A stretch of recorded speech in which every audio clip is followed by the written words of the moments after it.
ಸರ್ವೇ ಭವಂತು ಸುಖಿನಃ. ಇಂದು ಶ್ರೀ ಪರಾಭವನಾಮ ಸಂವತ್ಸರೆ ದಕ್ಷಿಣಾಯನೆ ಗ್ರೀಷ್ಮ ಋತೌ ಆಷಾಢ ಮಾಸೆ ಕೃಷ್ಣ ಪಕ್ಷೆ ಇಂದು 5ನೇ ತಾರೀಕು ಬುಧವಾರ ಸಪ್ತಮಿ ತಿಥಿ ಹಾಗೂ ಇಂದು ಅಶ್ವಿನಿ ನಕ್ಷತ್ರ ಮತ್ತು ಇಂದು ಬುಧ ಕಟಕ ರಾಶಿಯನ್ನು ಪ್ರವೇಶ ಮಾಡ್ತಾ ಇದ್ದಾನೆ.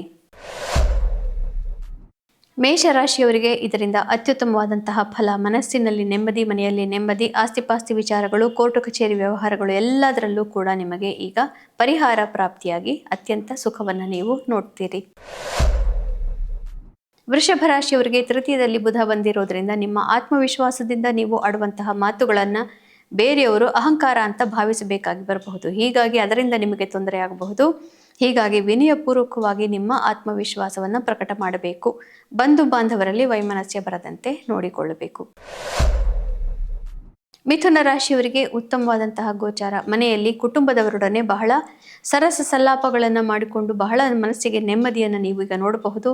ಮಾತಿನಿಂದ ಎಲ್ಲರ ಪ್ರೀತಿಯನ್ನು ನೀವೀಗ ಪಡೆದುಕೊಳ್ಳಬಹುದು. ಧನಾಗಮ ಕೂಡ ಮನೆಯಲ್ಲಿ ಸಾಧ್ಯ. ಕರ್ಕ ರಾಶಿಯವರಿಗೆ ನಿಮ್ಮ ರಾಶಿಯನ್ನೇ ಬುಧ ಪ್ರವೇಶ ಮಾಡ್ತಾ ಇದ್ದಾನೆ. ಹೀಗಾಗಿ ನಿಮ್ಮ ಮಾತಿನಲ್ಲಿ ನೀವು ಏನೇ ಹೇಳಿದ್ರೂ ಕೂಡ ಬೇರೆಯವರು ನಿಮ್ಮನ್ನು ಈಗ ಅಪಾರ್ಥ ಮಾಡಿಕೊಳ್ಳುತ್ತಾರೆ. ಹೀಗಾಗಿ ನೀವು ಹೆಚ್ಚು ಮಾತನಾಡದೇ ಇರೋದೇ ಒಳ್ಳೆಯದು ಮುಂದಿನ 25 ದಿನಗಳ ತನಕ. ಮತ್ತು ನೀವು ಆಡಿದ ಮಾತಿನಿಂದ ಅದನ್ನು ಹೀಗಲ್ಲ ಹಾಗೆ ಅಂತ ಹೇಳಲಿಕ್ಕೆ ಹೊರಟರೂ ಕೂಡ ಬೇರೆಯವರು ಕೇಳುವಂತಹ ಪರಿಸ್ಥಿತಿಯಲ್ಲಿ ಇರೋದಿಲ್ಲ. ಅಂತಹ ಮನಸ್ಥಿತಿ ಇಲ್ಲದೇ ಇರೋದ್ರಿಂದ ಯಾವುದೇ ರೀತಿಯ ತೊಂದರೆಗೆ ಒಳಗಾಗುವಂತಹ ಸಂದರ್ಭಗಳಲ್ಲಿ ನೀವು ಮಾತನಾಡದೇ ಇರೋದು ಒಳ್ಳೆಯದು. ಸಿಂಹರಾಶಿಯವರಿಗೆ ನಿಮ್ಮ ವ್ಯಯಭಾವಕ್ಕೆ ಬುಧ ಬಂದಿದ್ದಾನೆ. ಹೀಗಾಗಿ ಮಿತ್ರತ್ವಗಳಲ್ಲಿ ಒಡಕು, ಮಾತು ಹೆಚ್ಚು ಆಡಿದಷ್ಟು ಒಡಕು ಜಾಸ್ತಿ ಆಗ್ತಾ ಹೋಗುತ್ತೆ, ಬಿರುಕು ದೊಡ್ಡದಾಗ್ತಾ ಹೋಗುತ್ತೆ, ಮನಸ್ಸಿಗೆ ಬಹಳ ಕ್ಲೇಶವಾಗುತ್ತೆ. ಹೀಗಾಗಿ ಮುಖ್ಯವಾದಂತಹ ಬಿಸ್ನೆಸ್ ಪಾರ್ಟ್ನರ್ಶಿಪ್ಗಳು ಮತ್ತು ಸಹೋದ್ಯೋಗಿಗಳೊಂದಿಗೆ ನೀವು ಹೆಚ್ಚಿನ ಮಾತನ್ನು ಆಡದೇ ಇರುವುದು ಅತ್ಯುತ್ತಮ. ಕನ್ಯಾ ರಾಶಿಯವರಿಗೆ ಅತ್ಯುತ್ತಮವಾದಂತಹ ಗೋಚಾರ, ಇಷ್ಟಾರ್ಥ ಸಿದ್ಧಿ, ಮನಸ್ಸಿಗೆ ನೆಮ್ಮದಿ, ಮಾತಿನಿಂದ ಧನ ಲಾಭ. ಯಾರ್ಯಾರು ಕನ್ಸಲ್ಟಿಂಗ್ ಬಿಸ್ನೆಸ್ ಇತ್ಯಾದಿಗಳನ್ನು ಮಾಡ್ತಾ ಇದ್ದೀರಿ, ಗುಂಪುಗಳೊಂದಿಗೆ ವ್ಯವಹಾರಗಳನ್ನು ಮಾಡ್ತೀರಿ, ನೆಟ್ವರ್ಕಿಂಗ್ ಈಸ್ ನೆಟ್ವರ್ತ್. ಹೆಚ್ಚಿನ ಜನಗಳ ಜೊತೆ ಮಾತನಾಡಿದಷ್ಟು ನಿಮಗೆ ಅತ್ಯುತ್ತಮವಾದಂತಹ ಧನ ಲಾಭ ಸಾಧ್ಯ. ತುಲಾ ರಾಶಿಯವರಿಗೆ ನಿಮ್ಮ ದಶಮ ಸ್ಥಾನಕ್ಕೆ ಬುಧ ಬರ್ತಾ ಇದ್ದಾನೆ. ಹೀಗಾಗಿ ಕಾರ್ಯಕ್ಷೇತ್ರದಲ್ಲಿ ಒಮ್ಮೆಲೆ ನೀವು ಯಶಸ್ಸನ್ನು ನೋಡಬಹುದು. ಅತ್ಯಂತ ಮಾತಿನಿಂದ ನೀವು ಬಹಳ ದೊಡ್ಡದಾದಂತಹ ಯಶಸ್ಸನ್ನು ಪಡೆಯಬಹುದು. ಪ್ರಮೋಷನ್ ಇತ್ಯಾದಿಗಳನ್ನು ಕೂಡ ನೀವು ಈಗ ಕೇಳಬಹುದು, ಅದು ಸಾಧ್ಯವಾಗಬಹುದು. ಆದರೆ ಕುಜನ ಗೋಚಾರ ಅಷ್ಟೊಂದು ಅನುಕೂಲಕರವಾಗಿ ಇಲ್ಲದೇ ಇರೋದರಿಂದ ನಿಮ್ಮ ಅದೃಷ್ಟ ಪರೀಕ್ಷೆ ನಡೀತಾನೆ ಇರುತ್ತೆ. ಹೀಗಾಗಿ ವಿನಯಪೂರ್ವಕವಾಗಿ ಮಾಡಿದರೆ ಮಾತ್ರ ನಿಮಗೆ ಪ್ರಮೋಷನ್ ಇತ್ಯಾದಿಗಳು ಸಾಧ್ಯ. ವೃಶ್ಚಿಕ ರಾಶಿಯವರಿಗೆ ಇದು ಸ್ವಲ್ಪ ಕಷ್ಟಕರವಾದಂತಹ ಗೋಚಾರ, ಅದೃಷ್ಟ ಪರೀಕ್ಷೆ ನಡೆಯುತ್ತೆ. ಬುಧ ನಿಮ್ಮ ನವಮಕ್ಕೆ ಬಂದಿರೋದ್ರಿಂದ ಅಧಿಕಾರದಲ್ಲಿ ಯಾರಿದ್ದಾರೆ ಮತ್ತು ಹಿರಿಯರು ಯಾರಿದ್ದಾರೆ ಅಂತಹವರೊಡನೆ ನೀವು ಸ್ವಲ್ಪ ಈಗ ವೈಮನಸ್ಯವನ್ನ ಕಟ್ಕೊಳ್ತೀರಿ ಮತ್ತು ನೀವು ಆಡುವಂತಹ ಮಾತಿನಿಂದ ಅವರ ಗೌರವಕ್ಕೆ ಧಕ್ಕೆ ಬರುವಂತೆ ನೀವು ಮಾತನಾಡಿ ಬಿಡಬಹುದು. ಇದರ ಬಗ್ಗೆ ನೀವು ಗಮನ ವಹಿಸಲೇಬೇಕಾಗತ್ತೆ. ಧನು ರಾಶಿಯವರಿಗೆ ಸ್ವಲ್ಪ ಮನಸ್ಸಿಗೆ ನೆಮ್ಮದಿ ಪ್ರಾಪ್ತಿಯಾಗತ್ತೆ. ಮುಖ್ಯವಾದಂತಹ ಕೆಲವೊಂದು ಮಿತ್ರತ್ವಗಳಲ್ಲಿ ಈಗ ನೀವು ಆಡುವ ಮಾತಿನಿಂದ, ಅವರು ಆಡುವ ಮಾತಿನಿಂದ ನಿಮಗೆ ಸಮಾಧಾನ ಪ್ರಾಪ್ತಿ. ಹಿಂದಿನ 1 ತಿಂಗಳಲ್ಲಿ ಕೆಲವರು ನಿಮ್ಮನ್ನು ನೀವು ಮಾಡೋದು ತಪ್ಪು ಇತ್ಯಾದಿ ಟೀಕೆಗಳನ್ನು ಮಾಡಿದರೆ ಅದೆಲ್ಲ ಸರಿ ಇಲ್ಲ ಅಂತ ಬಂದು ಈಗ ನಿಮಗೆ ಸಮಾಧಾನವನ್ನು ಹೇಳುವಂತಹ ಸಂದರ್ಭವನ್ನು ನೀವು ನೋಡಬಹುದು.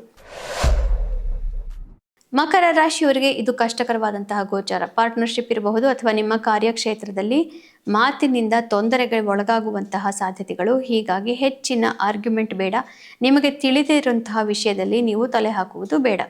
ಹೀಗಾಗಿ ಈಗ ನೀವು ಮಾತಿನಿಂದ ನಿಮ್ಮ ಕೆಲಸವನ್ನು ಉಳಿಸಿಕೊಳ್ಳಬಹುದು, ಪಾರ್ಟ್ನರ್ಶಿಪ್ಗಳನ್ನು ಉಳಿಸಿಕೊಳ್ಳಬಹುದು ಅಥವಾ ಒಮ್ಮೆಲೆ ಅದನ್ನು ತೊರೆದುಕೊಂಡು ಬಿಡಬಹುದು. ಜಾಗರೂಕತೆ ಅವಶ್ಯಕ. ಕುಂಭರಾಶಿಯವರಿಗೆ ಉತ್ತಮವಾದಂತಹ ಗೋಚಾರ. ಶತ್ರುಗಳು ಹಿಮ್ಮೆಟ್ಟುತ್ತಾರೆ.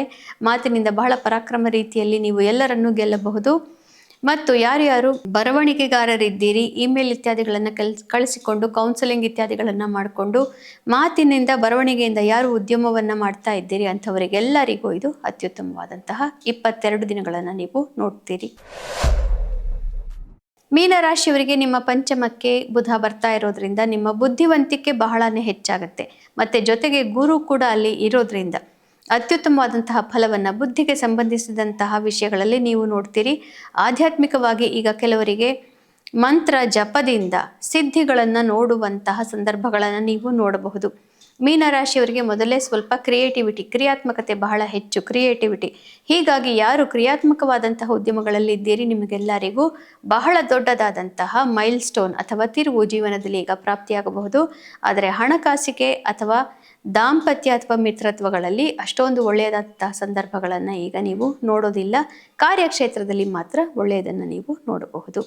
ಪುನಃ ನಾಳೆ ಭೇಟಿಯಾಗೋಣ. ಅಲ್ಲಿವರೆಗೂ ಗೀತಾ ಶ್ಲೋಕಗಳ ಶ್ರವಣ ಪಠಣ ಮನನ ಲೇಖನವನ್ನು ತಪ್ಪಿಸಬಾರದು. ಶುಭಮಸ್ತು. ಶ್ರೀಕೃಷ್ಣ ವಿಜಯ.